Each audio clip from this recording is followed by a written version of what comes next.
অফিসে সবচেয়ে নিঃসঙ্গ মানুষটাকে জানেন? যে সবচেয়ে বেশি চিৎকার করে সে নয়, যে সবচেয়ে বেশি রাজনীতি করে সেও নয়। অফিসে সবচেয়ে নিঃসঙ্গ মানুষ হলো যে কখনো ভুল করে না। আজকের গল্পটা ঠিক সেই নিখুঁত মানুষের, যার দক্ষতা তাকে উপরে তুলেছিল আর নিখুঁত ভাবমূর্তি প্রায় ধ্বংস করে দিয়েছিল। ঢাকার এক নামী কর্পোরেট অফিসে কাজ করতেন আরিফ রহমান।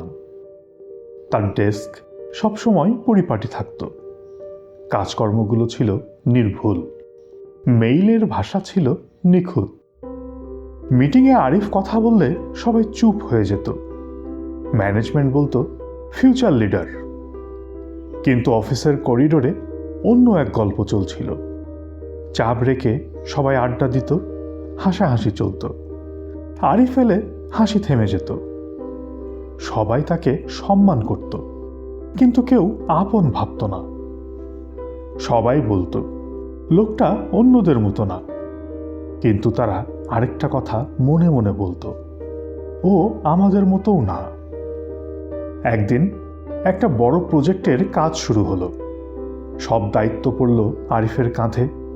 সব ঠিকঠাক চলছিল। হঠাৎ একটা ছোট ভুল ধরা পড়ল। ভুলটা আরিফের না, কিন্তু কেউ সেটা বলল না। মিটিংয়ে কেউ আরিফের পাশে দাঁড়ালো না।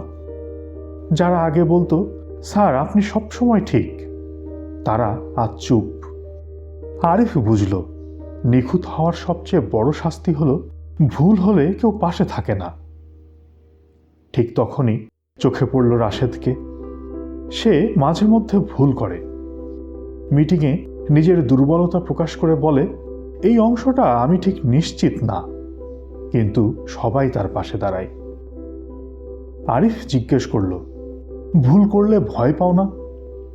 আরিফ হেসে বলল, আমি চাই মানুষ আমাকে মানুষ ভাবুক, মেশিন না। পরের মিটিংয়ে আরিফ বলল, এই অংশে সবার মতামত দরকার। মানুষ কথা বলতে শুরু করল। ভয় নয়, ছিল স্বস্তি।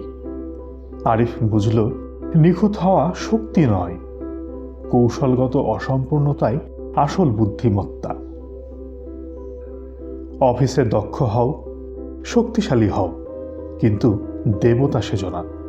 কারণ নিখুঁত মানুষকে সবাই ঈর্ষা করে, আর সামান্য অসম্পূর্ণ মানুষকে সবাই বাঁচিয়ে রাখে।